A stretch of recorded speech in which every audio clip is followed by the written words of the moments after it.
मीर साहब से जान लेते हैं। मीर साहब, जिस तरह से नुसरत मिर्जा साहब कह रहे हैं कि नवाज शरीफ साहब डील के तहत आए हैं, बल्कि एक सॉलिड डील के तहत आए हैं, नून लीगी रहनुमा जिस तरह से वजाहत पेश कर रहे हैं कि हम डील पर यकीन रखते हैं, हमारी कोई डील नहीं हुई, ये रिलीफ नहीं मिल रहा उनको केसेस में, बल्कि ताखीरी इंसाफ मिल रहा है।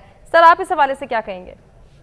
देखिए, मेरी नजर में आई थिंक डील नहीं, डील जरूर मिली होगी, क्योंकि डील जब मिलती है तो फिर आप आज डील तो बाद में होगी कि जब आपके केसेस क्लियर होंगे फिर आपको बताया जाएगा कि अगर तो वो सुनते हैं कि आपने इस तरह करना है, उस तरह करना है। अब नवाज शरीफ वो ही इज नॉट गोइंग टू पच, वो अपनी मिनिस्ट्री भी छोड़ देंगे, अब बिल्कुल एग्जाइल में भी चले जाएंगे, लेकिन वो डील एक्सेप्ट नहीं करेंगे।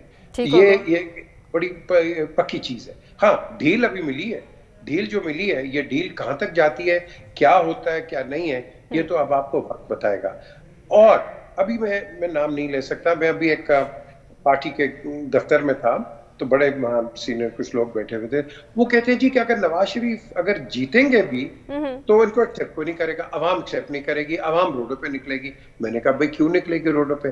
वो कह जी एएनपी का जीत जाए, बीएनपी का जीत जाए, कोई और वजीर आजम बन जाए वो एक्सेप्ट होगा, लेकिन नवाज शरीफ एक्सेप्ट नहीं होंगे। मैंने कहा ये आप किस बेसिस पे बात कर रहे हैं? उन्होंने कहा जी हमारा बंदा भी अगर चला जाएगा वो भी बाहर हो जाएगा। तो एक असर दिया जा रहा है। So we have to wait and see कि नवाज शरीफ एक्चुअली ये जब कंप्लीट होते हैं, फ्री फ्रॉम ऑल दी ये पॉलिटिकल एडवेंचर्स जो उनके साथ हुए हैं, उससे ये फ्री होते हैं, फिर क्या होता है? उन्होंने खुद अपना जो 9 पॉइंट का एजेंडा दिया है इकबाल पार्क्स में, तो उन्होंने कहा कि भाई मैं मुफाहमत चाहता हूँ, ये करता हूँ। तो बाद में यही कह रहे हैं ये जो पार्टी लीडर्स हैं, ये भी इनसे मिलेंगे भी जाके, तो क्या ये वाकई मुफाहमत करेंगे? वो इनका ये सवाल है अभी, क्या ये वाकई मुफाहमत करेंगे जब पावर में आ जाएंगे? क्या ये बिल्कुल वही चीज होगी जो अभी कह रहे हैं? फिलहाल तो वो कह रहे हैं कि इनका बयानिया जो है आने वाले टाइम में भी मुफाहमत पर बेस होगा।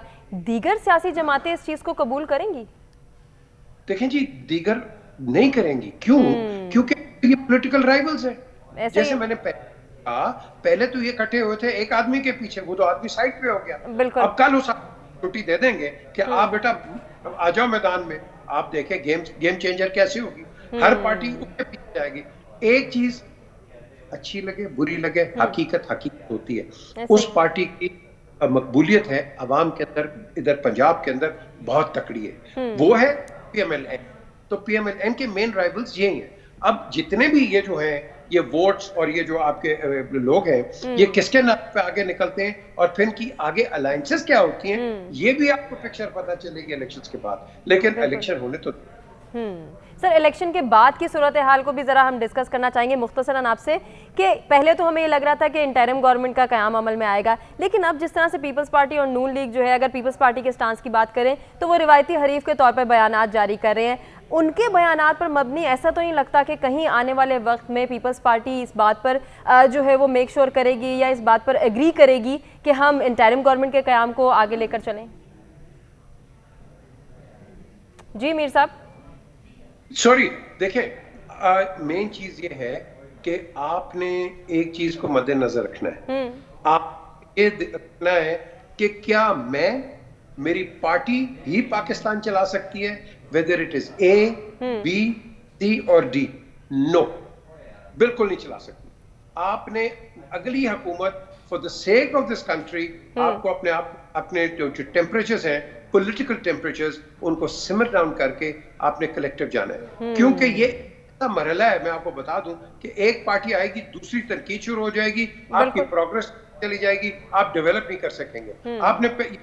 आप इस वक्त 100% डेट सर्विसिंग कर रहे हैं। ये डेट सर्विस कहां से कर रहे हैं? आप और मैं टैक्स दे रहे हैं, हम टैक्स दे रहे हैं। ये जो बाकी रेडी वाला है और उधर वाले हैं, ये सब इससे इफेक्ट हो रहे हैं। आपने सर्वाइवल देखना है या अपना सर्वाइवल? सो हमने ग्रास रूट पे जाना है और कड़वे मिलके, एक पार्टी जो आई ना, उसने कोई कड़वा डिसीजन लिया, सब पीछे पड़ जाएंगे क्योंकि वो अपने वोट बैंक को कंसोलिडेट करेंगे। बिल्कुल सर, ऐसा ही है। बिल्कुल सर, आपका ओपिनियन आ